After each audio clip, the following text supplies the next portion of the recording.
Well, my personal connection is 4 years ago, I was diagnosed with adenocarcinoma of the stomach. So my entire stomach had to be removed. But we've had several incidents of friends and family that I'm anxious to get documented, I guess. I guess my story would have begun in when the first above ground testing was done in southern Nevada. We would watch the mushroom clouds, pink looking, dusty looking things from here.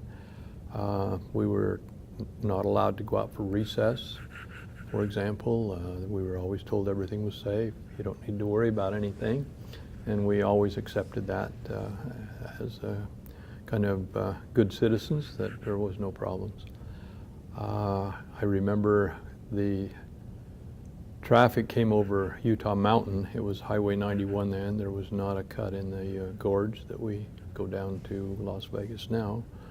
And they stopped all of the cars that came from that direction and washed them, again, with just being precaution. No issues, no concerns, and so forth. I don't think that we really began to have much concern until we started to see some things happen. It wasn't too long after one of them. There was a girl in the class ahead of me. I believe that she was a 7th or 8th grader at the time. Her name was Carleen Hafen, and she was as fit and as could be, a very fine, healthy, wonderful gal, and doing well on Sunday, and I think died like the next Thursday, within a week or two after, of acute leukemia. I don't know if anybody made serious connections at that point, but then, you know, we began to hear stories of up on Cedar Mountain of sheep dying and so forth. And then it progresses on and on and on, and I think the half-life of uranium is about 70 years, something like that, so it's gone on for quite a while. From my perspective, I was in the high school class of 1960. Several of our class members have little scars under their neck where their thyroid has been removed, or they have had other kinds of treatments done on their thyroid. I was diagnosed with Graves' disease, not linking that at all, and I'm not sure I even do at this point, to the nuclear fallout. But there are several members of our class, way too high of a percentage, that have had that issue, and several of our class members have died from brain cancer, et cetera, et cetera. Leukemia. I guess the first time it affected my family was my mother died in 1996 from liver cancer. About that same time, our next door neighbor, the mother of my best friend, died also from, I think, pancreatic cancer. My best friend 2.5 years ago died from colon cancer. And I was diagnosed on the 25th of March in 2013. And I had the surgery done at Johns Hopkins University on April 30th of 2013. The diagnosis, I'm sure, it was on March 25th of 2013. Because of the location of the tumor, it was necessary to take my entire stomach out. So I'm getting along very well. I'm happy to say I'm cancer-free. It's been over 4 years now, and we're excited about that. Most of my issues are with heartburn and having to eat 6 to 8 times a day to keep things in the system, because there's no storage unit that most people have, i.e. stomach. So that's, in a sense, my story. One of the most intriguing things that I've seen about the Downwinders and all of the other things that have gone on was an incredible story that was done on national television. Peter Jennings, I believe, was the one who did it.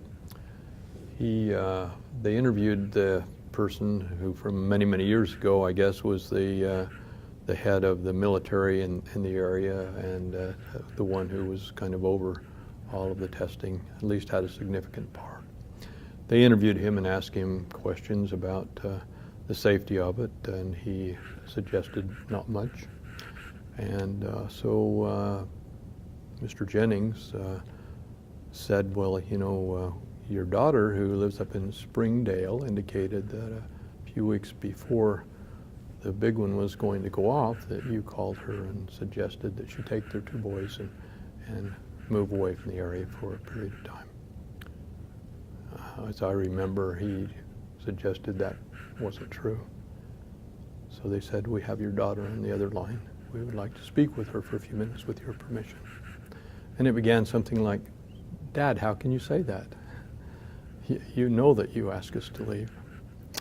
And those and other things, and all of the people that I've seen, I'm sure several of my class members would be qualify for the Downwinders compensation, and several members of the community. I could sit and name probably 20 or 30 names that I know of that have had one of the, I believe they identified about 17 cancers that would qualify for the Downwinders compensation and direct relationship to the Downwinders. They filmed The Conqueror here when I was a teenager, and my father had a dairy, and so I was often asked to go out and deliver the milk to the on-site filming, mostly up in Snows Canyon, not far from here, in the sand, where obviously the retention of radioactive things is a little higher than maybe in other kinds of areas. A wonderful article was done by us or People magazine or something that I think listed 8 of the main people. Susan Hayward, John Wayne, Dick Powell would be 3 names that most people would know who were involved in that movie, and all of them died from cancer. Definitely related, from everything I can gather from my reading and so forth, related to the Downwinders situation. So there's been a lot of different things from a lot of different angles. St. George was a very popular movie-making place in those years. Do I have any terrible thoughts or anger about all of this? Not really.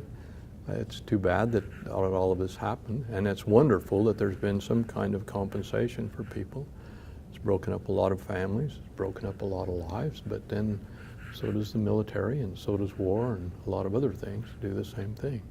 If it was helpful in us harnessing the nuclear power and things of that nature, and preventing future Holocausts throughout the world, because we now have the strength of that bomb to back up any situations that we might have, then so be it.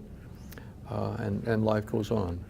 But no question in my mind at all, from what I've seen, what I've heard, what I've personally experienced, that Downwinders is a very real thing.